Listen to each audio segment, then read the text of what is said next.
নির্বাচনের দিন অগ্নিকুণ্ড নওদা। অশান্তির পরিকল্পনা তৃণমূলের। গাড়ির কাঁচ ভাঙচুর হুমায়ুনের।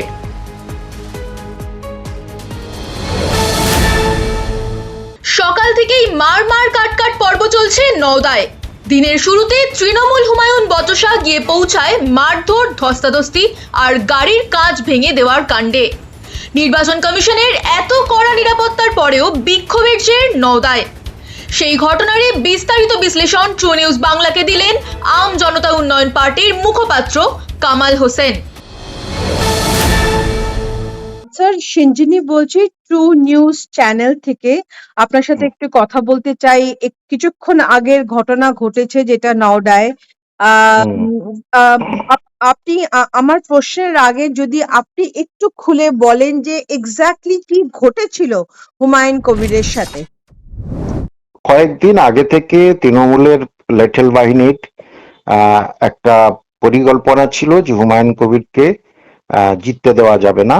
তার ফলে যেখানে যেখানে হুমায়ুন কবিরের দল স্ট্রং সেই সব জায়গায় একটা ছক কষেছিল এবং বোমাবাজি অল্প আধটু হয়েছে। তারপরে বুথের আগে তাদেরকে ঢুকতে দেয়নি, বাড়ি থেকে যেই বাড়ির তাদেরকে অনেককে হুমকি দিচ্ছিল, কয়েকদিন যাবৎ চলছিল। তো আজকেরই হঠাৎ সেখানে গিয়ে হুমায়ুন কবির দেখলেন যে তাকে চোর চোর স্লোগান এবং গো ব্যাক, যেখানে কেন্দ্রীয় বাহিনী আছে, সবাই আছে, তারপরে ধাক্কা ধাক্কি, গাড়ি ভাঙচুর এইসব করার পরেই তারপর উনি দেখলেন কেউ কোনো হস্তক্ষেপ করছে না। উনি তারপরে চেয়ার নিয়ে নওদার নির্দিষ্ট একটা জায়গায় বসে গেলেন। হুমায়ুনের বিরুদ্ধে অভিযোগ কি? এজেন্ট বসতে দেননি বলে অভিযোগ করেছে। এজেন্ট বসতে দেননি বলে অভিযোগ। এজেন্ট বসতে দেয়নি, কে কাকে ধমকেছে চমকেছে আমাকে জানাক। এখানে বাড়ি ঘর ভাঙচুর করেছেন আপনারা বলছে। বাড়িঘর আমাদের হাত পা ভেঙেছে, তারা এখনো বেডরিডেন। একজনকে বোম মেরেছে, এমএলএ মেরেছে। আমরা শুরু করিনি, হুমায়ুন এইসব করাচ্ছে। আমরা শুরু করিনি। এই মুহূর্তে আমাদের 173 নম্বর বুথ, 173 নম্বর সরাতে হবে।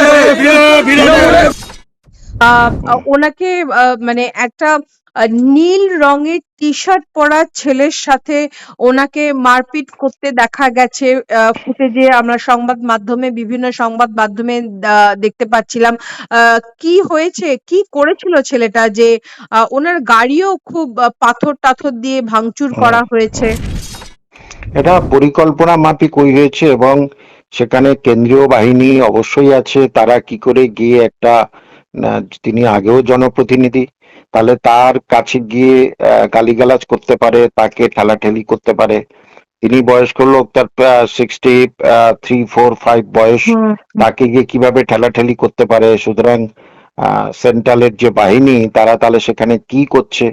এবং যেহেতু সেখানে তৃণমূলের বহু লোকজন, ক্যাডার সেখানে অনেক আগে থেকে হাজির ছিল যে এইটা ঘটানোর জন্য, উনি ওনার সন্তান, ওনার মেয়ে এবং ওনার স্ত্রীর সঙ্গে সেখানে গেছিলেন। তবুও সেগুলো কেউ কিছু বাধা মানলো না, কিছু করলো না। তার উপরে অকথ্য ভাষায় গালাগালি এবং তাকে ঠেলাঠেলি। তো এটা পশ্চিমবঙ্গের কোনো হচ্ছে, খুব ছাট ঘটেছে, কিন্তু হুমায়ুন কবিরের উপরে সবচেয়ে বেশি টার্গেট রয়েছে। তার কারণ হুমায়ুন কবির জিতলে খুব অসম্মানে পড়ে যাবে, সম্মান নষ্ট হয়ে যাবে মাননীয় মুখ্যমন্ত্রী মমতা ব্যানার্জির। সেই জন্যই কিভাবে তাকে, মানে তার যারা কর্মীদের কিভাবে সরিয়ে দেওয়া যায় এবং তাকে কিভাবে হেনস্থা করা যায়। এই হেনস্থা করলে কি হবে, উনি এখানেই যে জায়গাটা হয়েছে সেই জায়গাটা উনি থাকবেন, আর অন্য জায়গায় হচ্ছে কি মানে ইচ্ছা করেই তারা ছাপ্পা অমুক ফমুক বা ভোটারদের ভয় দেখিয়ে নিজের কাজ হাসিল করবে। কিন্তু ওনার কেন্দ্রে উনি জিতছেন, এটা একেবারে নিশ্চিত, যতই যা করুক। কারণ মানুষ 11টা পর্যন্ত 30% উপরে ভোট পড়ে গেছে।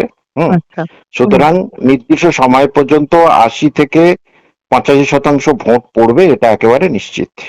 আচ্ছা, স্যার, এটা আমি জিজ্ঞেস করতে চাই, আপনি কি মনে করেন যে টিএমসি কর্মীরা এই কাজটা করেছে? হ্যাঁ, তা আবার কারা করবে?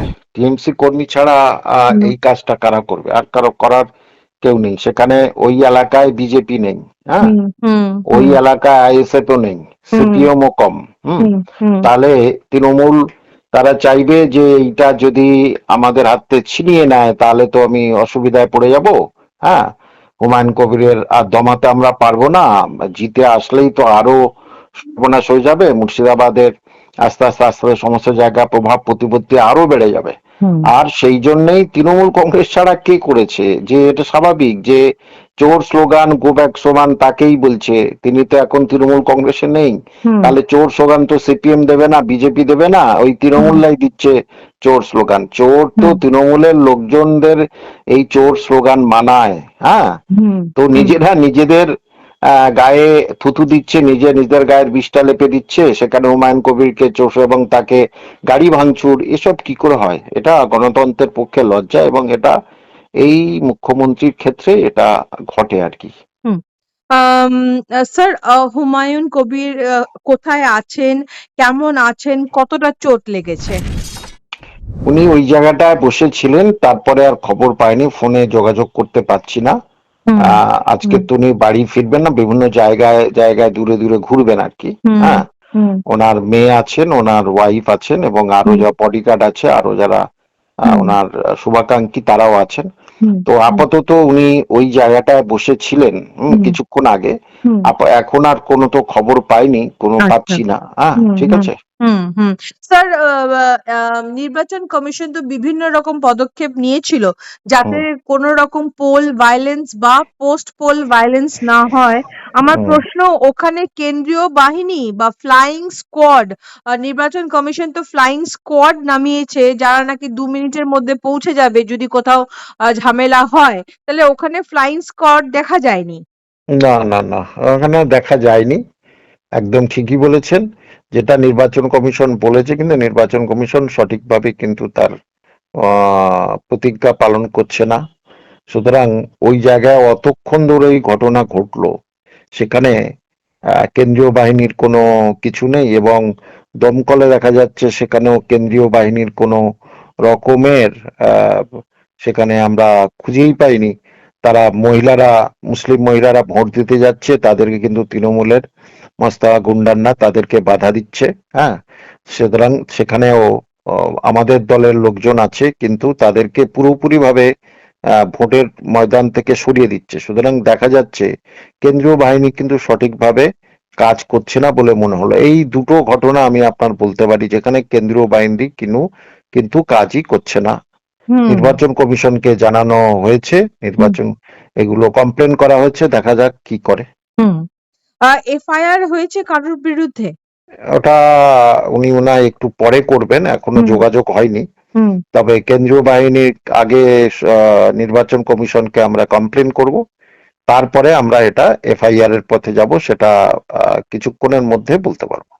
ঠিক আচ্ছা। আছে। স্যার, লাস্ট কোয়েশ্চেন, হুমায়ুন কবিরের গাড়ি ভাঙার ফলে বা হুমায়ুন কবিরকে অ্যাটাক করার জন্য আপনার কি মনে হয় যে নাওদার মানুষের সেন্টিমেন্ট এবার হুমায়ুন কবিরের পক্ষে আরো বেশি করে ঝুঁকবে? নিশ্চয়, অটোমেটিক্যালি তো ঝুঁকেই আছে। হুম আর সেটা বুঝে পেয়েই তো হুমায়ুন কবির উপর আক্রমণ করছে। হ্যাঁ, হুম প্রথম হুম হুম থেকেই তার উপরে আক্রমণ করছে, নানা রকম কটু কথা বলছে, ভিডিও নিয়ে ভাইরাল করে দিচ্ছে। সুতরাং ভয় তো হুমায়ুন কবিরকে দেখেই, আর সেই জন্যই এই করছে, এছাড়া আর অন্য কোনো কিছু নেই। সুতরাং নওদা আসন যে হাতছাড়া হচ্ছে তৃণমূলের, হুম সেটা তৃণমূল বুঝে গেছে। বুঝে গিয়ে একটু হুমায়ুন কবিরকে যদি বা মানে অসন্তোষের মধ্যে ফেলে দেওয়া যায়, তাহলে অন্য বুথগুলোতে একটু হামলা ঝামেলা এইসব করতে পারে। ঠিক আছে। লাস্ট কোয়েশ্চেন স্যার সাক্ষাৎকারের, যদি ঝামেলা আরো বাড়ে তাহলে কি জেইউপি রিপোলিং নওদায় রিপোলিং এর দাবি করবে? সেটা এখন তো বলতে পারছি না। সেটা হুম আমাদের যারা ভোটার ভোট দিয়েছে বা দিতে পারেনি, তারা যখন আমাদের কাছে বলবে তারপরে তো আমরা রিপোলিং এর জন্য বলবো। এখন তো ওটা বলতে পারছি না, সব ভোট তো শুরু হয়েছে। হুম হুম, হুম দুটো তিনটে বাজুক, হুম তিনটে চারটে বাজলে তারপরে আমরা বুঝতে পারবো কোন জায়গা থেকে কিভাবে তাদের আক্রমণ করেছে, তাদের বুথে ঢুকতে দেয়নি, তারপরে আমরা এই দাবি তুলবো।